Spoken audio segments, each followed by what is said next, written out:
शालेय विभाग शिक्षक आमदार जयंत आसगावकर यांनी आज विधान परिषदेत महत्वाची लक्षवेधी मांडताना शासनाने 15 मार्च 2024 रोजी काढलेला नवीन संच मान्यता आदेश रद्द करून शाळा तेथे मुख्याध्यापक धोरण राबवावे तसेच पूर्वीप्रमाणे शिक्षक मिळावेत अशी मागणी करत सभागृहाचे लक्ष वेधले।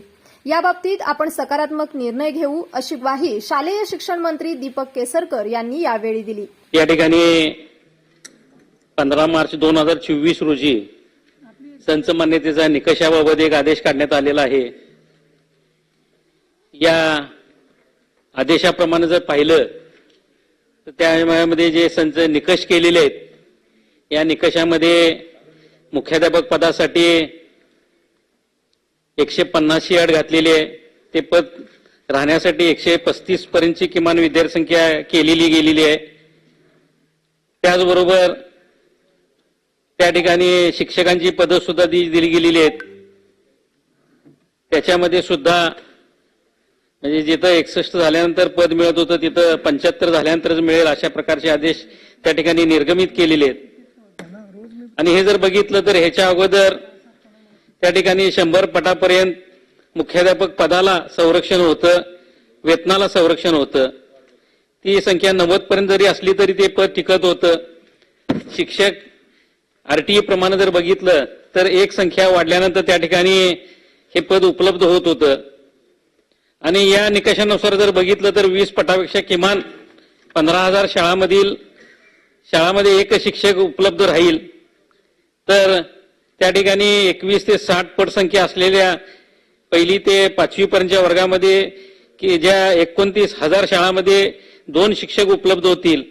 एका बाजूला आपण म्हणतो की समूह शाळा योजना आणायची मुलांना दर्जेदार शिक्षण मिळण्यासाठी, आणि दुसऱ्या बाजूला जर बघितलं तर त्या ठिकाणी शिक्षकांची संख्या कमी व्हायला लागलेली आहे आणि याचा या शालेय गुणवत्तेवरती मोठा परिणाम होणार आहे।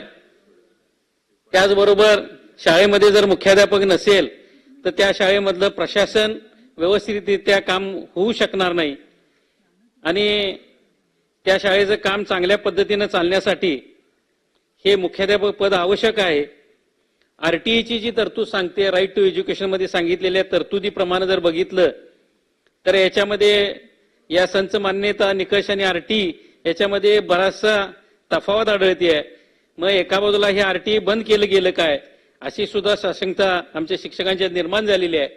त्यामुळे माझा या ठिकाणी मंत्री महोदयांना विचारणं आहे की यामध्ये हे जे संच मान्यता 15 मार्चचा जो आदेश आहे तो आदेश त्या ठिकाणी रद्द केला जाणार का आणि पूर्वीप्रमाणेच त्या ठिकाणी संच मान्यतेचे निकष अस्तित्वात ठेवले जाणार का?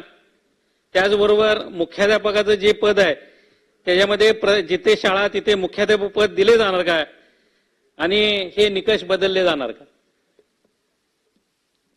सभापती महोदया, या लक्षवेधीचा लिमिटेड स्कोप हा मुख्याध्यापकांपुरता होता। आपण एक स्वतंत्र प्रश्न विचारलेला आहे, हा संच मान्यतेच्या संदर्भात आहे आणि तो 1 नंबरला आहे।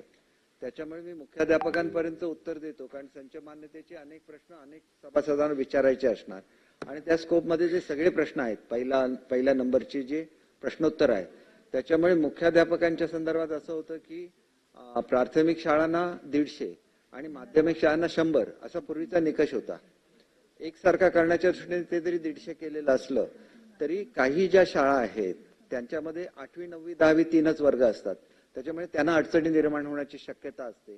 म्हणून जी काही निवेदनं आलेली आहेत ही निवेदनं आम्ही सगळी आयुक्तांकडे पाठवलेली आहेत आणि आयुक्तांचा अहवाल प्राप्त झाल्यानंतर याच्यावर सकारात्मक निर्णय घेण्यात येईल, जेणेकरून कुठलाही अन्याय हा मुख्याध्यापक नेमताना होणार नाही। म्हणजे ज्यांच्याकडे 3च वर्ग असतील तर त्यांना 150 ही संख्या गाठणं जवळजवळ अशक्य आहे, कारण 30 जरी गृहीत धरला तरी 30-90 होतात, म्हणजे 100 तर पाहिजेत। म्हणजे हा मला सुद्धा बेसिकली वाटतं की एकत्र करत असताना ह्या गोष्टीचा विचार केलेला नाही, कारण काही शाळा अजून माध्यमिक तशाच राहिल्यात।